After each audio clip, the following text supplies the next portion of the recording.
जय श्री कृष्णा। आज हम सुनेंगे प्रदोष व्रत की कथा। तो चलिए जल्दी से कथा सुन लेते हैं। हर माह में 2 प्रदोष व्रत रखे जाते हैं। पहला प्रदोष व्रत कृष्ण पक्ष की त्रयोदशी को और दूसरा शुक्ल पक्ष की त्रयोदशी को रखा जाता है। शुक्रवार को प्रदोष व्रत पड़ने के कारण इसे शुक्र प्रदोष कहा जाता है। मान्यता है कि इस दिन भगवान शिव की पूजा करने से आशीर्वाद प्राप्त होता है। भगवान शिव की प्रदोष काल में पूजा का विशेष महत्व होता है। कहा जाता है कि प्रदोष काल में पूजा करने से भक्तों की सभी मनोकामनाएं पूर्ण होती हैं। तो चलिए अब हम पूजा की विधि देख लेते हैं। स्नान आदि के बाद भगवान शिव का अभिषेक करें। पंचामृत का पूजा में इस्तेमाल करें।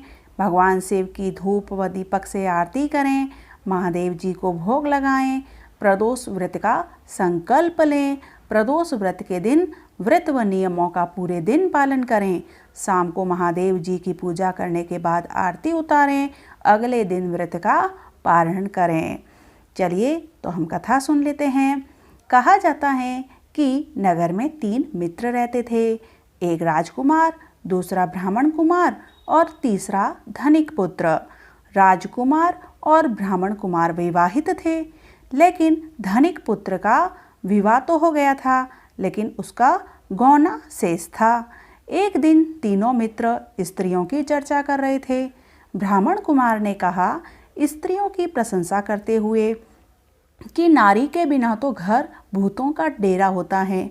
धनिक पुत्र ने जब यह सुना तो वह तुरंत ही अपनी पत्नी को लाने का निश्चय कर बैठा। तब धनिक पुत्र के माता पिता ने उसे समझाया कि अभी शुक्र देवता डूबे हुए हैं, ऐसे में बहू बेटियों को उनके घर से विदा करवा के लाना शुभ नहीं माना जाता है। लेकिन धनिक पुत्र ने उनकी एक नहीं सुनी और ससुराल पहुंच गया। ससुराल में भी उसे मनाने की खूब कोशिश की गई, लेकिन वो जिद पे अड़ा रहा और कन्या के माता पिता को उसकी विदाई करवानी ही पड़ी। विदाई के बाद पति पत्नी शहर से निकले ही थे कि रास्ते में बैलगाड़ी का पहिया निकल गया और बैल की एक टांग टूट गई। उन दोनों को भी खूब चोट लगी, लेकिन फिर भी वे चलते रहे। कुछ दूर जाने पर उनका पाला डाकुओं से पड़ा, जो उनका धन लूटकर ले गए। दोनों घर पहुँचे। वहाँ धनिक पुत्र को सांप ने डस लिया। उसके पिता ने वैद्य को बुलाया तो वैद्य ने बताया कि वो 2-3 दिन में ही मर जाएगा। जब ब्राह्मण कुमार को यह खबर मिली तो वो धनिक पुत्र के घर पहुंचा और उसके माता पिता को शुक्र प्रदोष व्रत करने की सलाह दी और कहा कि इसे पत्नी सहित वापस उसके ससुराल भेज दें। धनिक ने ब्राह्मण कुमार की बात मानी और ससुराल उनको पहुंचा दिया गया, जहां उसकी हालत ठीक होती गई।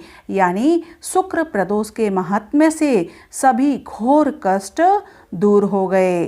तो बोलिए भगवान भोलेनाथ की जय।